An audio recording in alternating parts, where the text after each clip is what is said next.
From the KMNN studios, this is the Kids Morning News Network.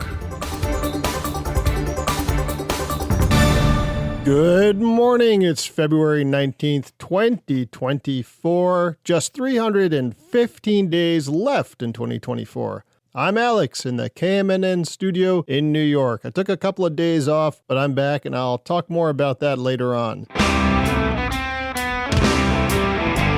It's Monday, and today is, of course, President's Day. Or maybe not, of course, because that's not even what it's officially called. This holiday, if you're observing it, started out as George Washington's birthday. First president of the United States, led the army during the American Revolution, famous guy. Everyone wanted to celebrate his birthday, which was on February 22nd. So that was signed into law as a holiday in 1879. What? I know. Today's not the 22nd. Well, in 1968, the government moved Washington's birthday to the third Monday in February, that's today, to give people a 3-day weekend.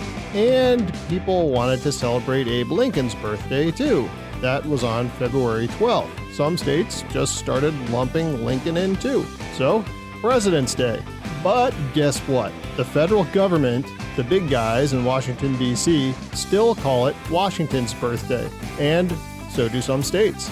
And some other states call it other things, like Washington Lincoln Day. Delaware doesn't celebrate it at all. So how about we just call it Confusion Day? Huh? Today is also Daisy Gaston Bates Day, which you already know if you live in Arkansas. There, it's a holiday. Daisy Bates was born in Arkansas in 1914. When she was growing up, being a black American made her the target of discrimination. When she became an adult, Ms. Bates worked hard to end discrimination, especially when it came to kids being able to go to school. And people tried to scare her to make her stop, but she didn't. Her bravery and determination got results. Daisy Bates became a leading figure in the civil rights movement, and now she's celebrated every year in her home state.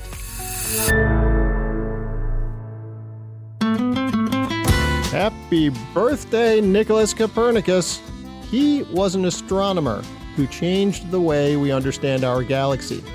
Born in Poland on this day in 1473, that's a while ago, his family was well off, and so this was unusual for that time. He went to college, where he studied astronomy. That's the study of planets and galaxies and stars and everything in between. At the time, there were two big theories about how things in outer space worked, and both of them were wrong. They both thought the Earth was at the center of the universe. Copernicus left college, and then he switched gears and started studying to become a doctor, and then a priest. In all this studying, he came up with what was then a completely outrageous idea. He said the Earth revolved around the sun. No way. And that the other planets did too. That kind of flew in the face of what pretty much everyone believed, and Copernicus was a little worried about telling anyone. He didn't think people would understand. He thought they'd make fun of him. But he did mention it to some of his friends, and they encouraged him to share his ideas. Eventually, he published a book about them called On the Revolutions of the Heavenly Spheres. It didn't sell very well. A lot of people who heard about it were actually angry. They wanted Earth to be the center of the universe. And while many astronomers almost immediately embraced what Copernicus said, the book remained controversial for hundreds of years. But now we know the planets do revolve around the sun, like Copernicus said, even the Earth. Yeah! Time for the Monday riddle. I turn one person into two, and two people into four. What am I? I turn one person into two, and two people into four. What am I? Give you the answer on Wednesday. 3, 2, 1, liftoff. Good news! You never have to plug anything in ever again. Power is just gonna get beamed down to you from satellites, and it can reach you anywhere on Earth. So you can play video games on your next camping trip.